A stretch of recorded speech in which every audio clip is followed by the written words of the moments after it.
I suppose I didn't really start playing golf until about 13. I know I used to play a lot of pitch and putt back home when I was younger during the summer, but 13 or 14 I really got into golf and started playing, and just, I never really thought about playing golf for a living. I just loved playing it, and just start getting better every year, and decided, thought to myself after a couple of years, maybe I could do something in this game, and kept at it from there, and just, as I said, I kept on getting better and better every year. So, here now.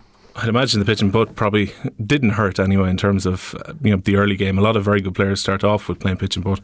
Yeah, it did help me, I suppose, get a lot of touch and feel around the greens and stuff like that. So, it's been good that way, and I suppose it's just all about the love for the game, and I really enjoyed playing it, and then really enjoyed playing golf as well. So that's what it's all about. How long have you been playing in Esker Hills? I've been playing in Esker Hills since I was 14. I joined there. I remember joining there. I got a handicap of 18 and just kept on playing. I used to spend all day, every day out there during the summer, and I just used to love going out there and playing golf, and that's why I'm here. I know generally throughout your amateur career and into the professional career as well, they've been hugely supportive of you along the way from the club. Yeah, they have. They've been great for me. They're a great golf club. Very, it's not a big golf club, and it's privately owned, and it's very close together. It's like a big family. But they've been great to me over the last number of years, and still are. They're one of my sponsors now, so it's great to have them on board. Kicking on then slightly more towards the kind of start of your amateur career and stuff, you a lot of success around 2007 and 2008.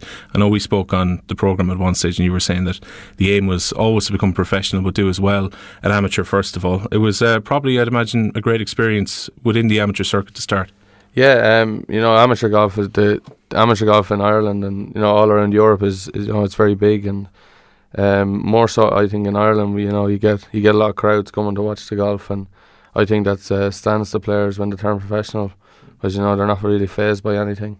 But the standard of amateur golf nowadays is unbelievable. Like the top level of amateur golf is pretty much like mid-level or bottom level of professional golf. It's not that much of a jump to take towards professional golf. So it's after standing to me now as I started my professional career. In terms of the amateur as well, you had the luck of playing on two very good Irish teams as well. It was a good set of guys to come up with. Yeah, well, I was very fortunate to grow up with Rory McIlroy, because now seeing what Rory done in his first couple of years as a professional, I remember sitting back to myself a couple of times and saying, playing amateur golf, he wasn't actually that far ahead of me. So I taught himself to work a little bit harder and try and get out there as well. And thankfully, what happened this year is, it was great. I think it's fair to say that Rory's a reasonably good friend of yours on tour as well. I know he's one of the first guys to come onto the green when you won the Irish Open. Yeah, he is. I'm very, very friendly with him. He doesn't play that many tournaments that I play anymore because he's one of the world's top players now. But any tournament we play together, we meet up for dinner and play practice rounds and stuff like that. So it's great having someone like that you can talk with and get a bit of advice from as well. Very exciting departure for him, I'd imagine, as well, going away to play on the PGA Tour next year. Yeah, I've heard he's going. I don't think he's going to play full time. He's still going. He's going to mix and match between the two tours. So it's great for Irish golf, and it's great for him as well. To have another big name player playing across in America. You're just outside the World Top 100 at the moment. European Tour coming up this year. It's an important one after the settling in period of your first year. Yeah, it is. I'm just going to go out and take day by day and work as hard as I can and see what happens. Obviously, the main goal for me this year is to try and get into the race to Dubai at the end of the year. I don't think it's definitely a goal that I can reach. If I play well enough, I work hard enough. Obviously, I'd love to get into the top 100 in the world by the end of the year, which would get me into the PGA Championship. Is probably another goal as well. But just mainly the rest of Dubai would be a good year for me. What would it be like maybe to play the major as well? Yeah, obviously I'd love to play in my first major and get it out of the way as well. I'd especially love to play the Open in St Andrews this year, so hopefully qualifying for that goes well. Going back obviously to the big event of the year, the Irish Open, what was the week like building up to it? It was just like any other week. It was kind of. I remember played the Irish amateur the week beforehand. Got home on the Sunday evening, got packed, and headed off for Baltray on Monday morning. Played 9 holes Monday afternoon. Played 9 holes Tuesday afternoon. The pro-am was on Wednesday, so just took it easy on Wednesday, and just it was just a great week being up there. I said before, I played that week. Just I was just happy to be there, and it's probably the best frame of mind that you can be in to play good golf, and thankfully what happened did. You obviously weren't phased then as well, having to play with some of the big names on the European tour for the event itself. Yeah, well, as I said, I was just happy to be there, and I was hoping to get to play with big names. That's what I wanted to do going up there, and maybe I suppose I didn't play. I played with Robert Rock and Jamie Donaldson on the Saturday, which aren't two big name players, which kind of I'd say helped me a little bit. If as if like if I was playing with Lee Westwood or someone like that, you might be a little bit phased by that. But I think I just tried to play my own game, and I did. Things seemed to go pretty well from the outset in the competition. At what stage do you think, okay, I could realistically get quite a good finish in this one? Yeah, because I've played a few tournaments up in Baltray, and the lowest I've ever shot for 4 rounds was 4 under.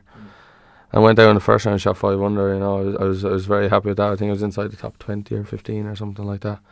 So I was just hoping to go out the second day and shoot a decent score and make the cut. But what happened the second day? Everything went right. Every putt I touched went in, and it was one of those days. Just everything went right. I suppose given the difficult conditions weather-wise over the weekend as well, it wasn't important to get a good start. It really was half the work on this one. It was, yeah. I because I was leading by 2 shots, you just grind out and hold on in the bad conditions, and that's what I did, and it was very important to get a good start, because there was no one really shooting low scores on the weekend.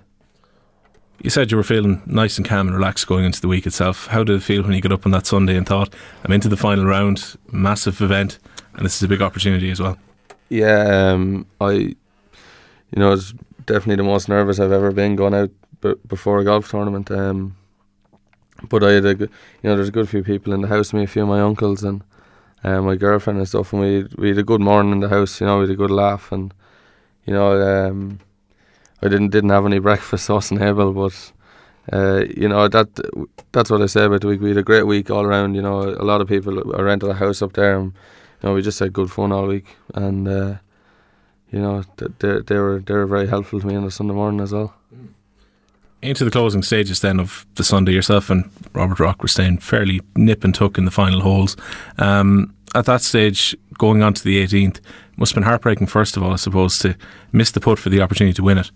Yeah, I remember, what was I looking at? I was looking back at the RT Sports Awards the other night, and it showed me missing the putt again. And I just said to my ma back home, I said, every time I see it, that putt missed, it's like my heart drops. I can't describe how I felt then. It was heartbreaking, but I still had another chance, and thankfully I won.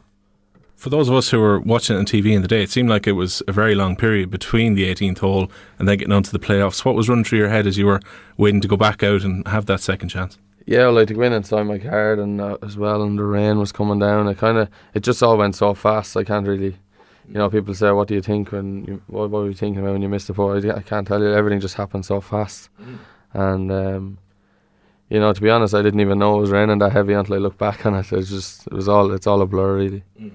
And then obviously you had the playoff holes. You finally get there. You sink the putt. Must have been huge relief. Yeah, it's the best feeling ever. It's the best feeling ever. Winning any golf tournament, but let alone winning the Irish Open. Hopefully I'll get to feel that feeling again soon. Probably important as well, I'd imagine, not to be remembered just for a single event. I'd imagine you want to go out and try and get a good finish somewhere, or possibly win an event to say you're not just the Irish Open champion but something else as well. I said that the other night as well. I said I don't want to be remembered for the Irish Open for the rest of my life, so I'm going to work as hard as I can over the next how many years, and hopefully be remembered for things that happen in the future rather than things that happened in the past. You had the Walker Cup on the horizon. You went into that, obviously into the Irish Open as an amateur. Decision came then to go professional. Was it a difficult one to take? No, it wasn't, to be honest. It's what I've wanted to do for the last number of years, and when you get an opportunity like that, there's no point passing it up. And the experience I'm after getting over the last 6 months has been great, and it's going to stand me in great stead for the future, and especially the next 12 months. Because if I didn't turn pro till after Walker Cup, I'd only be after playing a couple of tournaments, and I'd be going out in January as one of the new guys with no experience or anything. But now I have got the experience, and I know what tour golf is like and what I need to do well, and it's great. It's great for me. In terms then of that experience, when you initially came in, difficult kind of start, 3 missed cuts and struggling at the very start. I guess that was probably a large part of the experience as well, though, to have those disappointments on the back of the elation. Yeah, it was never going to be easy, and I knew that. And after the first couple of weeks, I knew my game wasn't up to scratch for European Tour golf. Although I did win the Irish Open, I played great golf that week, but overall I wasn't consistent enough. And but I'm after doing some good work over the last couple of months, and I feel I'm throwing in a few low numbers here and there, and so hopefully some week I can put 4 rounds together, and you never know what can happen.